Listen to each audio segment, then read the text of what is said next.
Hi guys, ఈ రోజు మనం రీసెంట్ గా రిలీజ్ అయిన మలయాళం సినిమా చూద్దాం. చేటన్స్ చించి పడేశారు. వన్ లైనర్ ఏంటంటే, రోడ్డు పక్కన ఒక యువకుని డెడ్ బాడీ దొరికింది. ఈ విషయం ఇంట్లో చెబుదామని వెళ్తే ఇంట్లో అతని భార్య చనిపోయి పడి ఉంది. భార్యాభర్తలను ఎవరు చంపారా అని పోలీసులు విచారిస్తుంటారు. ఎవరినైతే సందేహపడుతుంటారో వారంతా ఒక్కొక్కరుగా చనిపోతుంటారు. ఇలా ట్విస్టుల మీద ట్విస్టులు వస్తూనే ఉంటాయి. ఈ సినిమా పేరు కురుక్కు. ఇది 2024లో రిలీజ్ అయింది. ఇక ఆలస్యం చేయకుండా సినిమాలోకి వెళ్దామా?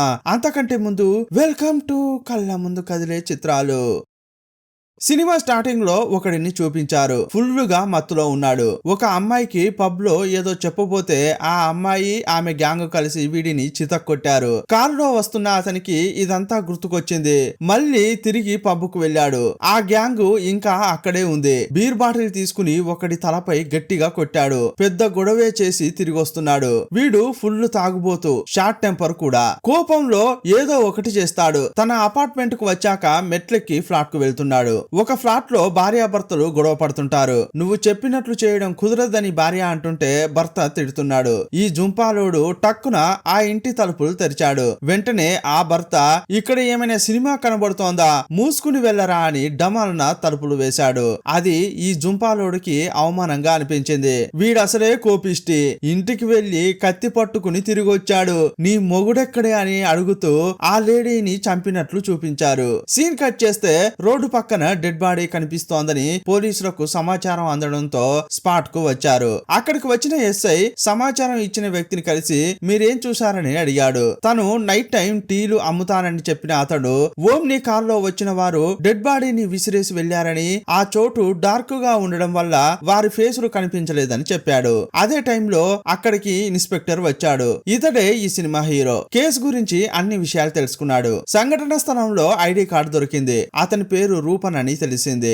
ఇంటికి ఇన్ఫార్మ్ చేశారా అని ఎస్ఐని అడిగితే కాల్ తీయడం లేదు సార్ అని చెప్పాడు. ఓ ఇద్దరు పోలీసులు ఐడి కార్డ్ లో ఉన్న అడ్రస్ కు వెళ్లారు. ఈ అడ్రస్ ఏదంటే స్టార్టింగ్ సీన్ లో చూపించిన అపార్ట్మెంటే. తలుపులు తట్టినా ఎవరు తీయలేదు. తలుపులు పగలగొట్టి లోపలికి వెళ్తే ఆ ఇంట్లో భార్య చనిపోయి పడి ఉంది. ఎవరో గొంతు కోసి చంపారు. ఇంతకీ ఏం జరుగుతోందిరా అని పోలీసులకు అస్సలు అర్థం కాలేదు. అదే టైంలో స్పాట్ కు ఏసీపీ వచ్చాడు. ఏదైనా కనిపెట్టారా అని అడిగితే ఒక కత్తిని కనిపెట్టాం. దానిపై రక్తపు మరకలు ఉన్నాయి. కానీ ఆ కత్తిని ఉపయోగించే ఈ లేడీని చంపినట్లు కనిపించడం లేదని ఫోరెన్సిక్ టీం చెప్పింది. ఆమె గొంతును కిచెన్ నైఫ్ తో కోసినట్లున్నారు. దీన్ని బట్టి చూస్తే అత్యాచారం చేయడానికి ప్రయత్నించారేమోనని సందేహపడ్డారు. ఆ అపార్ట్మెంట్ లో ఉన్న నైబర్స్ ను విచారించారు. పక్కింట్లో ఉండే రోహన్ అతని భార్యను కలిశారు. రూపన్ అతని భార్య స్నేహ గురించి మీకేమైనా తెలుసా అని అడిగారు. వారు ఎవరితోనూ పెద్దగా మాట్లాడారు సార్, అందువల్ల మాకు ఏమీ తెలియదని చెప్పారు. ఆ తర్వాత ఫైజల్ అతని భార్యను కలిశారు. ఈ ఫైజల్ అనే అతడు ఇంతకు ముందు చనిపోయిన రూపన్ పై కంప్లైంట్ చేశాడు. నీకు అతనికి గొడవేంటి, నువ్వు అతన్ని చంపావా అని అడుగుతుంటే, అయ్యో నేనెందుకు చంపుతాను సార్, అతడు తన భార్యను బాగా కొట్టేవాడు, అంతేకాదు సౌండ్ బాగా పెట్టి పాటలు వినేవాడు, అది మాకు డిస్టర్బ్ గా అనిపించేది, అందుకే కంప్లైంట్ చేశా తప్ప అతనిపై వేరే కోపం ఏమీ లేదని చెప్పాడు. ఫైజల్ భార్య అప్పుడు ఒక విషయం చెప్పింది. పక్క ఫ్లాట్ లో ఉండే రోహన్ ఈ చనిపోయిన స్నేహ మంచి ఫ్రెండ్స్. ఎప్పుడైనా స్నేహను రూపన్ కొడితే రోహనే ఓదార్చేవాడు అని చెప్పింది. మళ్ళీ రోహన్ దగ్గరికి వెళ్లి విచారిస్తున్నారు. నీకు స్నేహకు లింక్ ఏంటి అని అడిగితే, మేమిద్దరం ఒకే కాలేజీలో చదివాం. సడన్ గా మేమున్న అపార్ట్మెంట్ కు వాళ్ళు వచ్చారు. సాధారణంగా హాయ్ హలో అని చెప్పేవాడిని. ఎప్పుడైనా భార్యాభర్తలు గొడవ పడితే సర్ది చెప్పేవాని తప్ప ఇంకేం లేదని రోహన్ చెప్పాడు. ఇంకో ఫ్లాట్ కు వెళ్లి పోలీసులు విచారించారు. అందులో ముగ్గురున్నారు. నిన్న అనుమానాస్పదంగా ఏదైనా చూసారా అని ఆ యువకులను అడిగితే, అపార్ట్మెంట్ కు కొత్తగా ఇద్దరు వచ్చారు, వారు లిఫ్ట్ లోంచి దిగుతుంటే చూసామని చెప్పారు. వారు వస్తుంటే స్నేహ తలుపులు మూయడం చూసామని ఆ యువకులు చెప్పారు.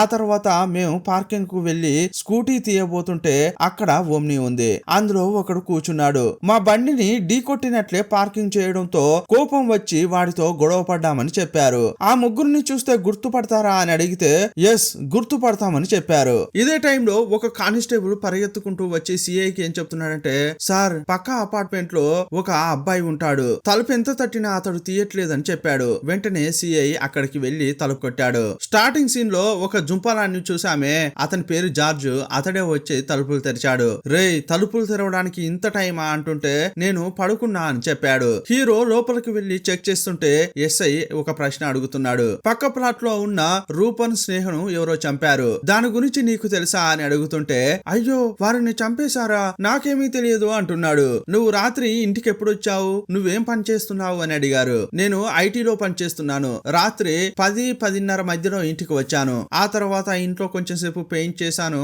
వంట చేసుకుని తిని పడుకున్నా అని చెప్పాడు. షర్టుపై ఏదో రక్తపు మరకలాగా ఉంది, ఏంటది అని సిఐ అడుగుతుంటే, నిన్న పెయింటింగ్ చేశాను సార్, ఆ పెయింటే పడిందని చెప్పాడు. చేతికి గాయం కూడా అయిందే, ఇదేంటి అని అడిగితే, నేను నిన్న వచ్చేటప్పుడే ఫుల్ మత్తులో వచ్చాను, రాత్రి ఏం జరిగిందో అసలు నాకు గుర్తే లేదని అంటున్నాడు. ఎక్కడైనా కింద పడి ఉంటాను, లేదంటే పబ్ లో గొడవ పడి ఉంటానేమో అంటుంటాడు.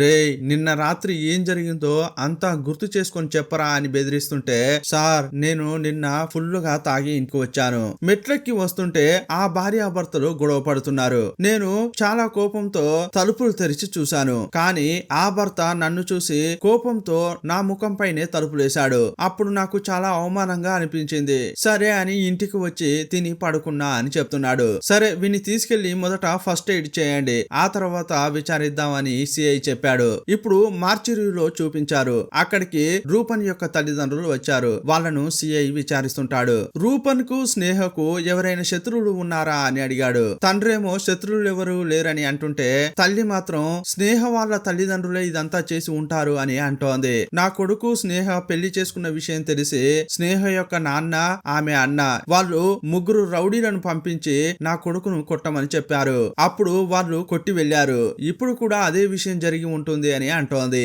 పెళ్లైన 4 సంవత్సరాల తర్వాత ఇద్దరిని చంపించారు అని ఆ అమ్మాయి ఏడుస్తోంది. ఇప్పుడు ఒక ఫ్లాష్ బ్యాక్ చూపించారు. రూపన్ స్నేహ కాలేజీలో చదివేటప్పుడు లవ్ చేసుకున్నారు. ఆ తర్వాత ఇద్దరు పెద్దలను ఎదిరించి పెళ్లి చేసుకున్నారు. ఇదే టైంలో ఫోరెన్సిక్ టీం కాల్ చేశారు. ఏం విషయాలు కనిపెట్టారు అని సిఐ అడుగుతుంటే, నేను ముందే అనుకున్నట్లు అక్కడ ఉన్న కత్తితో హత్య జరగలేదు, ఆ కత్తికి కొంత బ్లడ్ ఉందే, అది స్నేహ యొక్క బ్లడ్ కాదు, ఎవడో ఒకడు ఆ రూమ్ లోకి వచ్చాడు, ఏదో చేయాలని చూశాడు, అతడే ఆ కత్తి తీసుకొచ్చినట్లున్నాడు, దానిపై అతని ఫింగర్ ప్రింట్ కూడా ఉంది, ఆ కత్తిలో అతని యొక్క రక్తమే ఉందని ఈ డాక్టర్ చెప్పాడు. ఇంతకీ అదే వర్ది అని సిఐ అడుగుతుంటే, మీరు ఏదైనా బ్లడ్ శాంపుల్ ఫింగర్ ప్రింట్ తీసుకొస్తే దానికి మ్యాచ్ చేసి చూస్తామని డాక్టర్ చెప్పాడు. అంతేకాదు స్నేహ చనిపోయినప్పుడు రూపన్ అదే ఇంట్లో ఉండే ఛాన్స్ ఉంది, అతడు కూడా తన భార్యను చంపే ఛాన్స్ ఉందని అంటుంటాడు. ఎందుకంటే అతని ఫింగర్ ప్రింట్ స్నేహ యొక్క గొంతు దగ్గర ఉంది, అతని గోర్ల నుంచి మేము కొంత డిఎన్ఏ సేకరించాము, అది స్నేహదే. అంతేకాదు ఆమెను చంపడానికి ఉపయోగించిన ఆయుధం కిచెన్ నైఫ్ అయి ఉంటుంది, ఆ కత్తిని మీరు ఇంతవరకు కనిపెట్టలేదు, హంతకుడు ఇంకా బయటే ఉన్నాడు, నేను అస్సలు దొరకకూడదని హంతకుడు అన్ని ఆధారాలను నాశనం చేసి వెళ్ళాడు. రూబిన్ చనిపోవడానికి అరగంట ముందే స్నేహం చనిపోయి ఉంటుందని చెప్పారు. ఇదంతా కూడా 10 గంటల నుంచి 11:30 మధ్యలో జరిగి ఉంటుందని చెప్పారు. సీన్ కట్ చేస్తే హీరో ఆ జుంపాలోని విచారిస్తున్నాడు. నిన్న రాత్రి ఏం జరిగిందో మర్యాదగా నిజం చెప్పరా అని అడుగుతుంటాడు. ఇదిగో చూడండి సార్, నిన్ననే మీకు అంతా విషయం చెప్పాను, కానీ సగం మాత్రం మర్చిపోయాను. నిన్న రాత్రి నేను కొంత మత్తు పదార్థం ఉపయోగించాను, అందువల్ల ఏం జరిగిందో గుర్తుకు రావట్లేదు సార్ అంటున్నాడు. రే అబద్ధం చెప్పకుండా నిజం చెప్పు, క్రైమ్ స్పాట్ లో ఒక కత్తిని కనిపెట్టాము, ఆ కత్తిపై నీ ఫింగర్ ప్రింట్, నీ బ్లడ్ ఉంది, అక్కడ టీ పై విరిగి పడి ఉంది, అందులో కూడా నీ రక్తపు మరకలు ఉన్నాయి, నువ్వు కరెక్ట్ గా ఇరుక్కుపోయావు, ఇకపై తప్పించుకోలేవు అంటుంటాడు. అప్పుడు అతడు చాలా ఆలోచించాడు. సడన్ గా కోపం వచ్చింది, ఆ అమ్మాయిని నేనే చంపాను అని అరుస్తుంటాడు. ఆ రోజు మెట్లెక్కి నేను వచ్చేటప్పుడు వాళ్ళ ఇంట్లో నుంచి పెద్ద సౌండ్ వచ్చింది, ఆ భార్యాభర్తలు ఇద్దరు నేను తలుపు తెరవడంతో అవమానపరిచారు, అదే నాకు రిపీట్ గా గుర్తుకు వచ్చింది, అందువల్ల ఇంటికి వచ్చాక కోపంతో కత్తి తీసుకుని వెళ్ళాను, ఆ ఇంట్లో భర్త కనిపించలేదు, కానీ భార్య మాత్రమే ఉంది, నేను కత్తి తీసుకెళ్లాను కదా, ఆ కత్తితో ఆ అమ్మాయి పొట్టలో పొడిచి చంపేశా అని చెప్తున్నాడు. రే కరెక్ట్ గా చెప్పు, కడుపులో పొడిచి చంపావా లేక గొంతు కోసి చంపావా అని సిఐ అడుగుతుంటాడు. స్నేహను గొంతు కోయడం వల్లే చనిపోయింది అని అంటుంటే ఇప్పుడు ఈ జుంపాలోడు ఆలోచిస్తున్నాడు. లేదు సార్, నేనైతే ఆమె కడుపులో పొడిచి చంపేశా అంటున్నాడు. అప్పుడు నువ్వు ఇంటికి వెళ్ళొచ్చు అని సిఐ పంపించాడు. ఆ తర్వాత అదే అపార్ట్మెంట్ కు వెళ్ళాడు. అప్పుడు ఎస్ఐ హీరోను చూస్తూ, ఏంటి సార్ అతన్ని అలా పంపించారు, వాణ్ణి గాని మన స్టైల్లో విచారిస్తే అసలు ఏం జరిగిందో చెప్పేవాడు కదా అంటుంటాడు. అతన్ని ఇప్పుడు మనం ఏమని అరెస్ట్ చేద్దాం, అతడే హంతకుడు అని చెప్పడానికి మన దగ్గర ఒక్క ఆధారం కూడా లేదు. వాడు ఆ ఇంటికి కత్తి తీసుకెళ్లాడన్న విషయం తప్ప మన దగ్గర ఎలాంటి ఎవిడెన్స్ లేవు. వాడు చెప్పిందంతా కూడా భ్రమగానే అనిపిస్తోంది. వాడు తాగిన మైకంలో ఇల్యూషన్ గా చెప్తున్నాడు. వాడు స్నేహను పొడిచి చంపానని చెప్తున్నాడు. కానీ ఆ కత్తిపై స్నేహ యొక్క బ్లడ్డే లేదు. వీడైతే ఆ ఇంటికి కత్తితో పాటు వెళ్ళాడు, కానీ గాయమైందని చెప్పి అతడు తన పాటన తను వెళ్లిపోయాడు. వీడే హత్య చేశాడని చెప్పడానికి ఎలాంటి ఎవిడెన్స్ లేవు. అంతేకాదు అతడే హత్య చేశాడని నాకు అనిపించట్లేదు.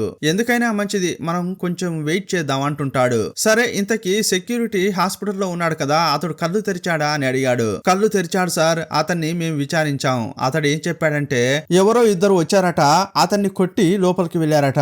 ఆ తర్వాత ఏం జరిగిందో అతనికి తెలియదు. విజిటర్ బుక్ ను చూద్దామని చూస్తే దాన్ని కాల్ చేసిపోయారు. ఆ బిల్డింగ్ లో 4-5 రోజులుగా సీసీటీవీ కెమెరాలు కూడా పనిచేయట్లేదు. ఆ అపార్ట్మెంట్ ను మొత్తం చూస్తుంటే ఆపోజిట్ గా ఇంకో అపార్ట్మెంట్ ఉంది.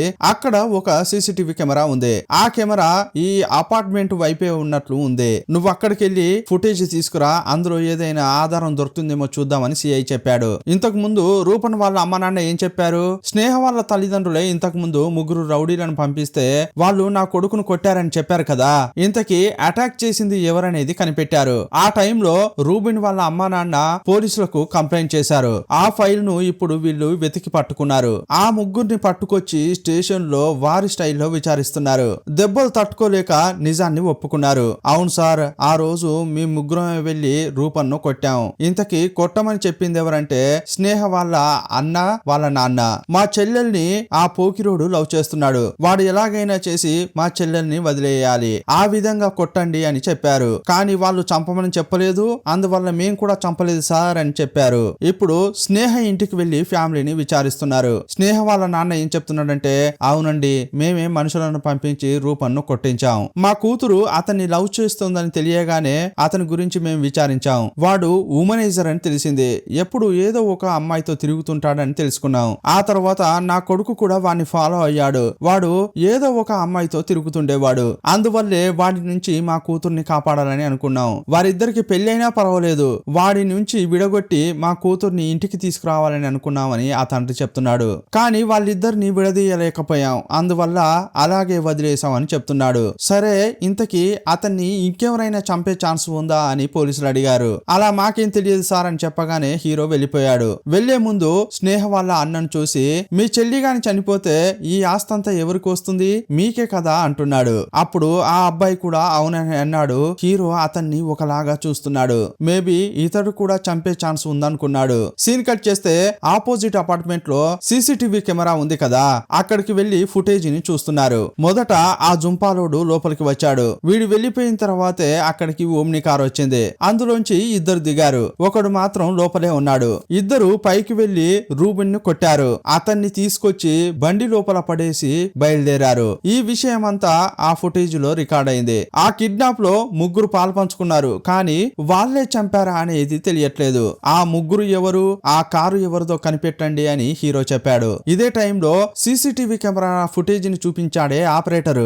అతడు పోలీసులు వెళ్లిపోయిన తర్వాత వాళ్ళను ఒకలాగా చూస్తున్నాడు. ఇతడు ఏదైనా చేశాడా అనేది కూడా తెలియట్లేదు. సీన్ కట్ చేసి ఆ ముగ్గురు హంతకులను చూపిస్తున్నారు. ఈ ముగ్గురికి ఎవరో ఒకడు కాల్ చేశాడు. మీ గురించి విషయం ఇప్పుడే పోలీసులకు తెలియవచ్చింది, ఇప్పుడు ఉన్న చోటు సేఫ్ కాదు, మీరు ఎక్కడికైనా వెళ్ళండి అని చెప్పాడు. అప్పుడు వీళ్ళు ఓమ్ని కార్ లో ఎక్కి బయలుదేరుతున్నారు. ఇదే టైంలో ఒక ట్రక్ డ్రైవర్ ను చూపించారు. అతడు వేగంగా వచ్చి ఈ ఓమ్ని కార్ ను ఢీకొట్టాడు. కావాలని యాక్సిడెంట్ చేశాడు. ఆ యాక్సిడెంట్ లో ఇద్దరు చనిపోయారు, ఒకడు మాత్రం ప్రాణాలతో పారిపోతున్నాడు. స్పాట్ కు వచ్చి పోలీసులు విచారించారు. వీళ్ళు ఏదైతే ఓమ్నిని వెతుకుతున్నారో దానికే యాక్సిడెంట్ అయింది. రూబిన్ ని కిడ్నాప్ చేసిన ముగ్గురులో ఇద్దరు చనిపోయారన్న విషయాన్ని పోలీసులు గుర్తించారు. స్పాట్ లో ఒక ఫోన్ దొరికింది. దాన్ని హీరో తీసుకున్నాడు. ఆ ఫోన్ మొత్తం పగిలిపోయి ఉంది. దీన్ని రిపేర్ కు ఇవ్వమని హీరో చెప్పాడు. ఇదే టైంలో డీజీపీ ఏసీపీకి కాల్ చేసి ఆ కేసులో ఏం జరుగుతోందయ్యా, ఇంత లేట్ ఏంటి అని తిడుతున్నాడు.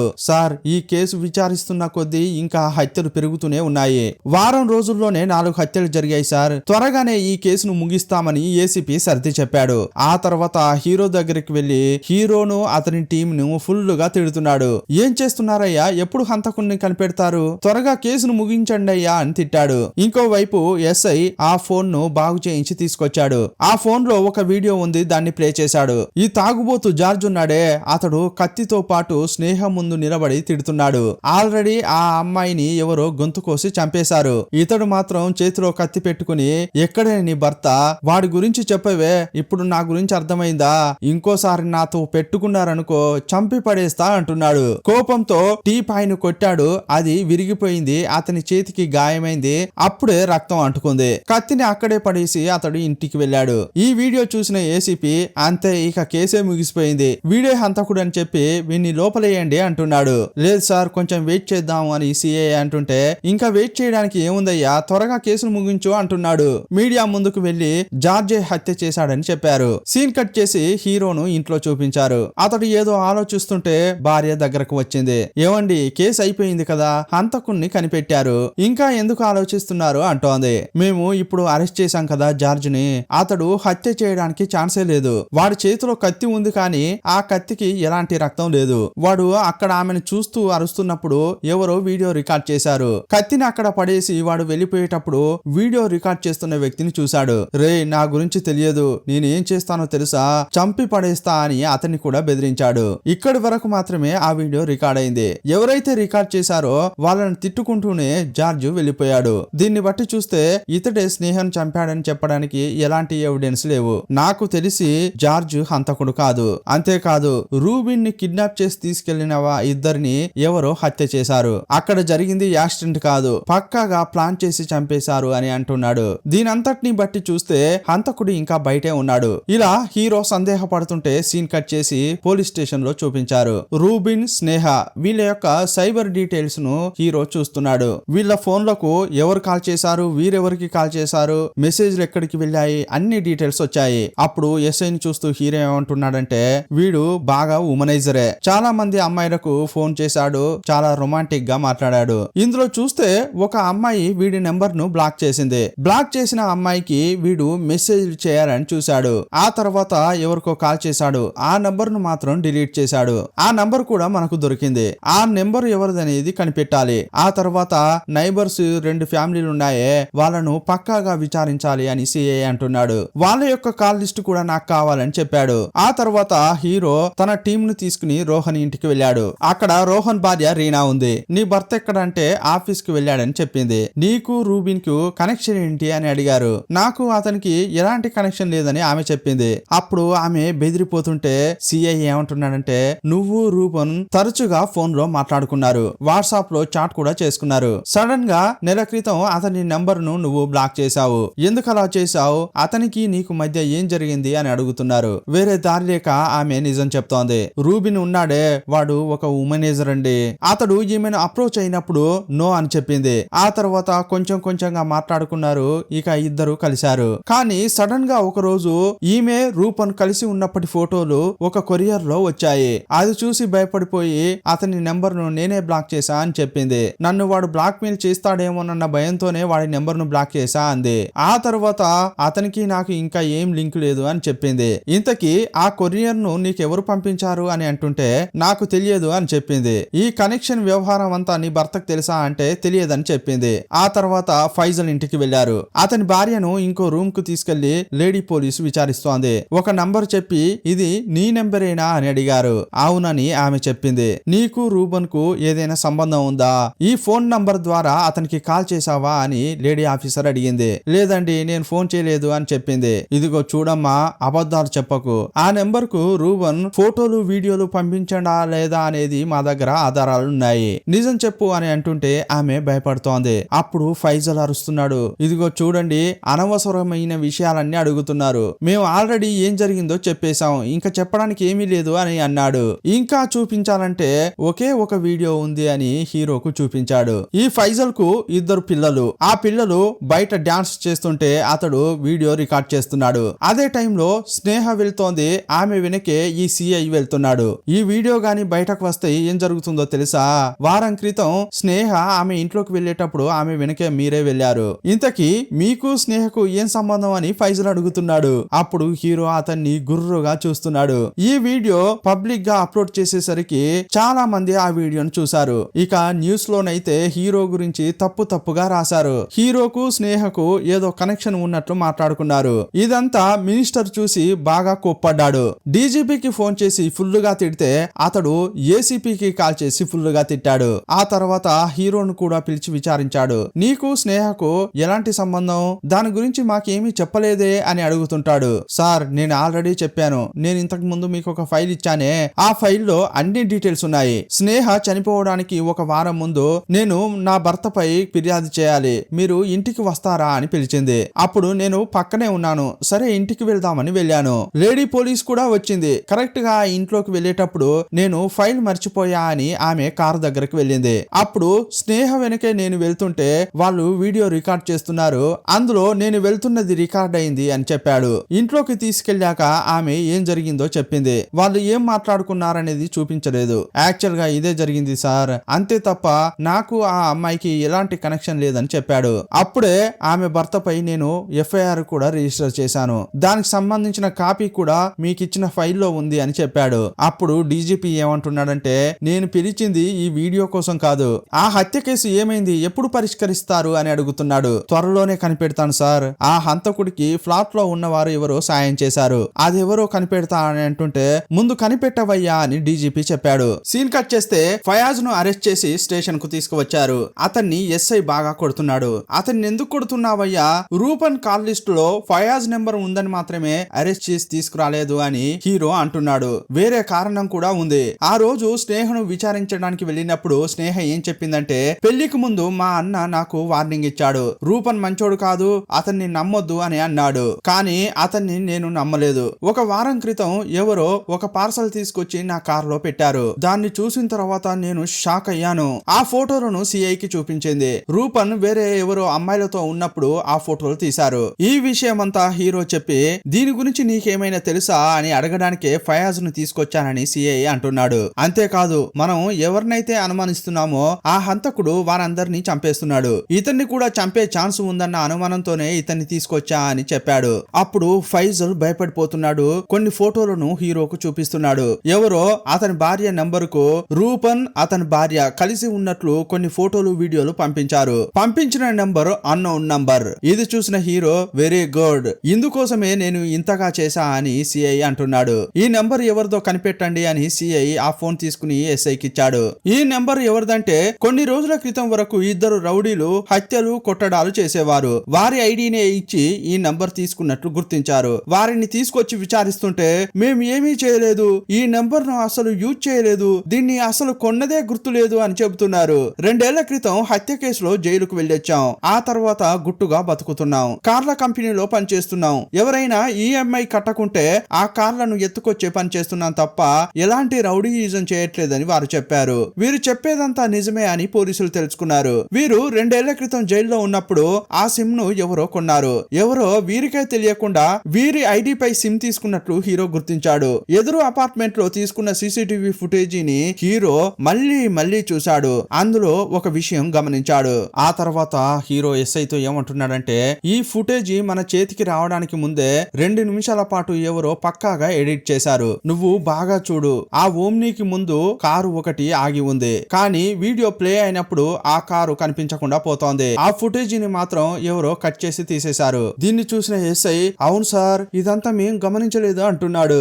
ఆ కారు హంతకుడి కారై కూడా ఉండడానికి ఛాన్స్ ఉందని సిఐ అంటుంటాడు. ఇప్పుడు ఆపరేటర్ ను పట్టుకొచ్చి విచారిస్తున్నారు. తమ్ముడు, కరెక్ట్ గా ఇరుక్కుపోయావు, అబద్ధం చెప్పి తప్పించుకోలేవు, నిజం చెప్పరా అని అంటుంటే, కిరణ్ సారే ఇదంతా చేయమని చెప్పాడు అని అంటుంటాడు. ఇప్పుడు కిరణ్ అతని భార్యను చూపించారు. ఈ ఇద్దరు కూడా రూపన్ స్నేహ యొక్క అపార్ట్మెంట్ లోనే నివసిస్తున్నారు. వెంటనే పోలీసులు వెళ్లి కిరణ్ ను అరెస్ట్ చేశారు. నీకు స్నేహకు ఏంటి సంబంధం, రూపన్ ను నువ్వే చంపావా అని అడుగుతున్నారు. ఇప్పుడు ఎడిట్ చేసిన ఫుటేజ్ ను చూపించారు. కిరణ్ కారును తీసుకొచ్చి ఆపాడు. ఆ తర్వాత పైకి పరిగెత్తుతున్నాడు. కొంచెం సేపు అయ్యాక కిందికొచ్చాడు. ఆ తర్వాత కారుని తీసుకుని వెళ్తున్నట్లు చూపించారు. ఇదిగో చూడు, నువ్వు చాలా వేగంగా పైకి వెళ్ళావు, ఆ తర్వాత భయంతో కిందికొచ్చావు, అసలు ఏం జరిగింది, ఎందుకోసం ఆ ఫుటేజ్ ని కట్ చేశావు అని అడుగుతున్నారు. ఇక కరెక్ట్ గా దొరికిపోయాను, తప్పు చెప్పలేనని అనుకున్నాడు. అందువల్ల నిజం చెప్తున్నాడు. నేను స్నేహ కాలేజీలో ఒక్కటిగా చదువుకున్నాం. మేమిద్దరం అప్పట్లో లవ్ చేసుకున్నాం.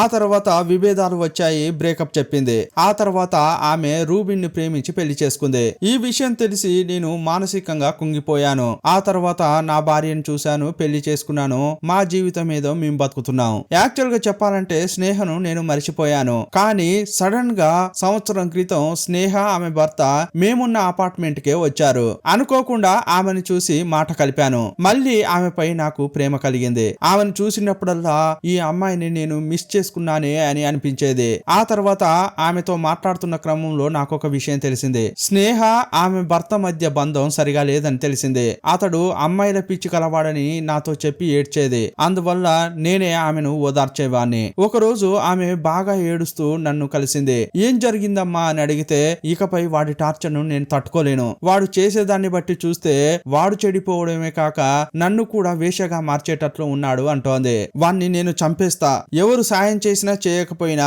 వాణ్ణి మాత్రం వదలను అంటుంది. అప్పుడు ఇతడు, ఇదిగో చూడు స్నేహ, నేను నీకు సపోర్ట్ గా ఉంటాను, నువ్వేం బాధపడకు, మన ఇద్దరం కలిసి ప్లాన్ చేద్దామని అన్నాడు. సంఘటన జరిగింది కదా, ఆ రోజు చూపించారు. రూపన్ ను హత్య చేయాలని వీళ్ళు ప్లాన్ చేసి వెయిట్ చేసి చూస్తున్నారు. అదే టైంలో రూపన్ ఇంటికి వచ్చాడు. భార్యతో ఏమంటున్నాడంటే, నువ్వు నా ఫ్రెండ్ తో కలిసి ఉండాలి, వాడు నీపై ఆశపడ్డాడు అని చెప్తున్నాడు. రేయ్, నువ్వే చెడిపోయావు, అది కాకుండా నన్ను కూడా వేషం చేయాలని చూస్తున్నావా అని ఆమె కోప్పడింది. నువ్వు అప్పు తీసుకుంటే నువ్వు భరించాలి, కానీ నన్నెందుకు వాని దగ్గరికి వెళ్ళమని అంటున్నావు అంటోంది. ఇద్దరి మధ్య గొడవ జరిగింది. గొడవ జరుగుతుంటే వాడు మందు కొట్టాడు. బాగా తాగాక మత్తులో కింద పడిపోయాడు. యాక్చువల్ గా ఆ మందులో కిరణ్ స్నేహ మత్తు మందు కలిపారు. ఆ మద్యం తాగగానే వాడు మైకంలో పడిపోయాడు. ఆ ఇంట్లోనే కిరణ్ దాచుకుని ఉంటాడు. అతడు బయటకు వచ్చి, వీడిప్పుడు మత్తులో ఉన్నాడు, వీడిని బయటకు తీసుకెళ్లి చంపి ఎక్కడైనా పడేసి వస్తా అంటుంటాడు. వీళ్ళిద్దరూ మాట్లాడుకుంటుంటే టక్కున రూపన్ కళ్ళు తెరిచాడు.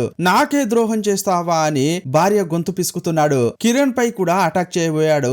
అప్పుడు అక్కడున్న ఒక రాడ్ తీసుకుని కిరణ్ రూపన్ తలపై కొట్టాడు. అప్పుడు అతడు మైకంలో పడిపోయాడు. స్నేహ దగ్గరికి వచ్చి, నీకేమైనా అయ్యిందా అని కిరణ్ అడుగుతున్నాడు. నాకేమీ కాలేదని చెప్పింది. కానీ ఆమె భర్త గొంతును పిసికినప్పుడు అతని గోర్లు ఆమె గొంతును గీసుకుపోయాయి. సరే, నేను కారుని తీసుకొస్తా, కిందికి తీసుకెళ్లి అందులో వేసుకుంటా అని అన్నాడు. కిరణ్ కిందికి వెళ్ళాడు. అప్పుడు స్నేహ తలుపులు వేసుకుంది. కిరణ్ కారును ఒక చోట ఆపి మళ్ళీ పైకి వెళ్ళాడు. రూపన్ ను కారులో ఎక్కించుకుందామని వచ్చి చూస్తే ఇప్పుడు స్నేహను ఎవరో గొంతు కోసి చంపారు. రూపన్ కూడా కనిపించలేదు. ఇది చూసి కిరణ్ షాక్ అయిపోయాడు. అయ్యయ్యో, ఏం జరిగిందిరా నాయన అని భయపడి పారిపోయాడు. ఆ తర్వాతే ఆ వీడియో ఫుటేజీని ఎడిట్ చేశాడు. అన్యాయంగా స్నేహను ఎవరో చంపారు అని ఏడుస్తున్నాడు. అప్పుడు ఇంకో విషయం ఏం చెప్తున్నాడంటే, ఒకవేళ రూపనే కళ్ళు తెరిచి స్నేహను చంపి పారిపోయాడేమో అని అన్నాడు. ఆ తర్వాత హీరో ఎస్ఐ ఇద్దరు మాట్లాడుకుంటున్నారు. ఇతడు చెప్పేదంతా నిజమైన సార్ అని ఎస్ఐ అంటుంటే, నిజమయ్యే ఛాన్స్ ఉంది, ఎందుకంటే స్నేహ చనిపోయిన గంట తర్వాతే రూపన్ చనిపోయాడు. రూపన్ కూడా స్నేహను చంపి పారిపోయే ఛాన్స్ ఉంది, కానీ చంపడానికి ఉపయోగించిన ఆయుధం ఎక్కడా అని అంటున్నాడు. అదే మనకింకా దొరకలేదు కదా అని ఎస్ఐ అంటుంటే, నా థియరీ ఏంటంటే రూపన్ మైకంలో పడిపోయిన తర్వాత కిరణ్ కిందకు వెళ్ళాడు. అతడు మళ్ళీ పైకి వచ్చే లోపే ఎవరో పైకి వచ్చారు. అదేంటంటే ఆ హంతకుల ముఠా వచ్చింది. వాళ్ళే రూపన్ ను తీసుకెళ్లారు. వాళ్ళు తీసుకెళ్లే గ్యాప్ లో, అంటే జార్జ్ రావడానికి ముందు ఎవరో లోపలికి వచ్చారు. అతడే స్నేహను చంపాడు. ఆమెను ఎవరో శత్రువుగా భావించాడు. అతడు ఆ అపార్ట్మెంట్ లోనే ఉండే ఛాన్స్ ఉంది. అతన్ని కనిపెట్టాలని హీరో అంటున్నాడు. ఇదే టైంలో కిరణ్ భార్య వచ్చి,